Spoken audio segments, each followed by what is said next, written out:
I feel it necessary to start with bum bum bum bum bum bum bum bum bum bum bum. It's the open. I'm alert, I'm excited, I'm ready. Welcome to Poppy and Cornelia's Classic Movie Review.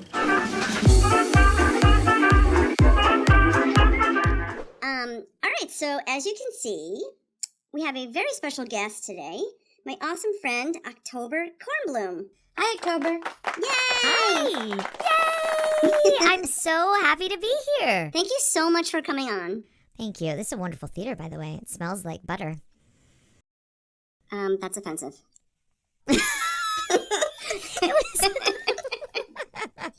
And of course, we're talking about one of our favorite movies of all time. All time. The Dark Crystal. Dun dun dun dun dun dun dun dun dun dun dun. So basically, if you don't know, if you're not familiar, shame on you. But if you're not familiar, The Dark Crystal is about these two Gelflings, these elf-like beings, who go on a journey to find the missing shard. I like that word, shard. Shard. I like a good shard. Well, especially a magical one that saves the universe, you know, and reunites its people with its rightful way of existing. Peace. Make peace. Peace. Were you scared of this movie at all? Well, you know what's funny? I was actually wondering why I wasn't more scared. Yeah, I honestly, I feel the same way. Because the Skeksis are really, really, really creepy. Well, actually, the Skeksis, that's what I remember most. Like, their heads, their bodies, That buzzard-like, dinosaur-y, yeah. Like, which do you think was the scariest? I think definitely Chamberlain, the Skeksis. Mm-hmm. His creepy, just always unnerved me. And then what are the crab guys called? Gartham. Gartham. Those guys are terrifying. Yes. And very spider-like too, which is like kind of a horrible thing. Right. So that was always like, that's terrifying. Well, they had that sound effect, like, oh God, that's right. Yeah. I've got to, hold on, I have to take a pause because I just peed a little because you just scared me. How did they do that? Were there people inside it? Yeah. Now you can see it. Now if you go back and watch it again, you'll see they have a little helmet thing where the eyes are above their heads. And you can see now suddenly that all the little legs between their real arm and their body are just like rubber. Well, the first time I watched it, it was really scary. Of course, now I look at it and I look for all the classic Muppet style. Like, you know, they almost look like underwater sea plants. Oh, yeah, I love those. And you feel like any minute they're going to go, mana, do. Yeah, exactly. I think Fizzgig is a good example of that, too. He's very Muppet-like. Mm-hmm. He's a small miracle. He's so interesting because I always thought he was so strange looking because he kind of has a human face on like a fuzzy dog ball. Yeah. Well, I don't know what human has that mouth size. Just the humans I know, I guess. Yes, that's right. Maybe it was the eyes and the nose. Something about that top part of his face that was like weird, but I loved it. Also, I think maybe the way that it was really unique is that because I think it's probably the first time that like a Muppet fabrication was rendered so creepy and scary, like, you know what I mean? Like, right. Up to this point, any kind of puppeted thing was always like a super, super kid-friendly, like, even the monsters on the Muppet Show were never genuinely scary. Right. Well, it's interesting because when the movie first came out, it didn't do very well. People didn't like it very much. Basically because they knew it was Jim Henson, so a lot of people went into it thinking, oh, it's going to be like these fun, you know, fuzzy, cute, adorable Muppets, and then they went and they were like, what the? And it was something completely different. But apparently, he based the design on this artist, Brian Froud, who did all those original drawings. Like he had done some like fairy tale book or something, illustrations. I loved this movie so much. I was more enthralled and more engaged and more captivated than just like terrified of them. Right. Okay, if you had to pick your all-time favorite scene. The Landstriders. It reminded me of The Lord of the Rings. moving for the first time on the Landstriders. Like, just that feeling of, like, them riding. But I also think that meeting Agra is pretty awesome. She's like one of my favorites. And then when she would be like, Can't be Gelfling. Gelflings all died. I actually also, I know we haven't seen each other in a while, but since you saw me last, I actually can take my left eyeball out. what? That's amazing. Agra is awesome, but I was like, you know what? You know who would get a real kick out of her? Is Marie Kondo. Right, totally. if they could Kondo. Don't know what you mean. Agra's place is totally organized. I like if you do the, get into the research of her character, that the point was that she wasn't just female, that she was possibly maybe created to be both male and female. Oh, cool. Oh, yeah. No, that makes sense. The best part was when she would, like, squat, when she would go to sit down, and she was, like, super slow, and then she'd be like,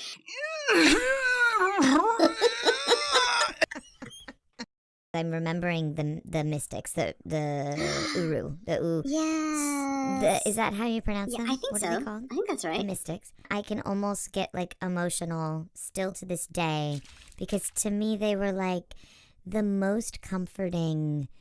Oh, they still as an adult, I can feel that, like, warm, comforting, like, it's not just maternal, because it's, they're kind of not sexless, but they're of both, it's like a maternal and a paternal.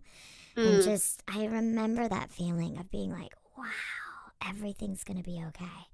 And then all of a sudden they would do that, like, here, do it with me. That.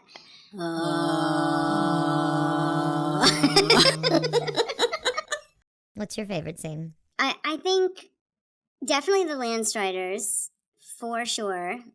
I have a somewhat twisted, dark humor side of me. And it's, towards the end when they capture Kira and they, like, go to put her in the chair to grab her essence. And then this one voice rises above all the others and goes, "Essence! Drink her essence!" And I know what you're talking about! I know! Yes! And it makes me fall out every time. And I'm like, that is the funniest. I know it's not supposed to be funny. Essence! Drink her essence! Oh, and also, again, another sick, twisted humor moment for me. Remember when Chamberlain, and he's all like Mr. Nice Guy, and he's like, please, please, make peace. Skeksis want to be friends, right? And then he starts to, like, stress, and he's like, please, peace! And he, like, his voice just cries like, peace! Skeksis, make peace! It's so Frank Oz. Now let's talk about special effects, because the thing that was sort of cool in that movie that I'd forgotten about until I rewatched it, at the very beginning when the Emperor dies, and you see him sort of disintegrate right before your eyes. Yeah. Like, how did they do that? That voice, I don't know why I always remember that. And he's like, I'm still Emperor! And then he crumbles. Yeah, but then he just crumbles as if he's like, it almost looks like... yeah, like dirt or something. Yeah, I know what you mean. It's like ashes. Yeah, I wonder, how did they do that? I have no idea. That's a good question. I don't know. In camera, it looked like it wasn't CGI or anything. Maybe it was stop motion. It happens a couple times, like even with Kira when she's in the chair and her face starts to almost move and melt because her essence is being taken. That's right. Essence!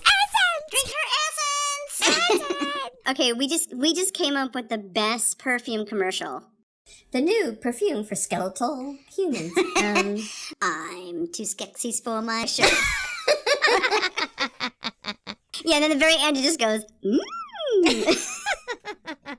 If we could, like, put the huge runway show together with, and you could see, like, the Skeksis were like, oh, wow, look at me.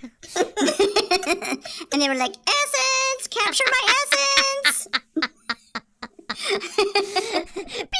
Please! Well, that's what's so amazing about it, right? It's like the fact that, especially back in '82, they did such limited post effects. I think the visual effects were great because a lot of them were just in camera. Exactly. Like not just the Emperor crumbling after he died, but also like I think there were those sort of I don't even know what to call them, like those weird plants in the swamp, like smoke will pop out or whatever, like they go. Very theatrical effects. Yeah, and the vines that would drop down and then grab Yes, Um, yes. Jen. Even the crumbling of the whole palace, even though, like, how they did that inside when they were actually puppeting, and there's like these, boulders falling down and all that stuff. That's pretty impressive too. It had to have been very difficult to coordinate. I mean, I did notice there was a lot of compositing, right? Of real world sky with, like, you could see the edges, but that's about it. Yeah, that's true. That's a good point. Did you know? Here's a fun fact. Did you know that it took 6 puppeteers to work one Skeksis? Oh, yeah? No way. Yep. Wow. I read recently that it was actually, at the time, it was the first movie ever made that did not have a human character in it. Oh, yeah, I read that. That's cool. Well, back then. I don't know about now. Oh, right. That's right. The entire cast, the whole world. Dang it, that Jim Henson, he's just breaking molds, breaking barriers. Whenever they did a wide shot of Jen, like, running up the hills, or whatever, that is actually a real person. No way. Mm-hmm. It's a real... Because they couldn't do a wide shot with them running with puppeteers underneath them.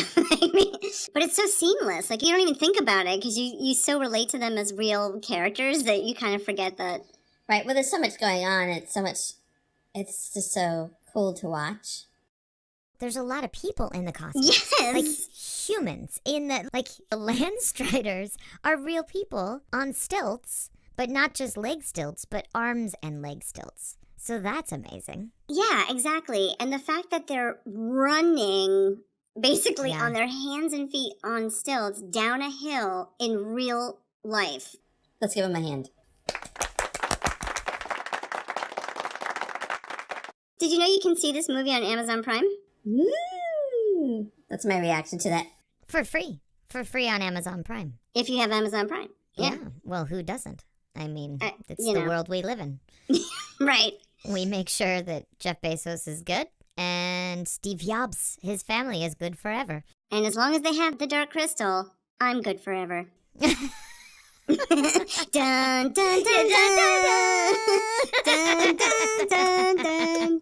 Dun, dun, dun. Yeah, this we have more to say about this movie, clearly. So we're gonna have to come back next time and finish up. Okay, bye for now. Don't forget to subscribe. Okay, bye.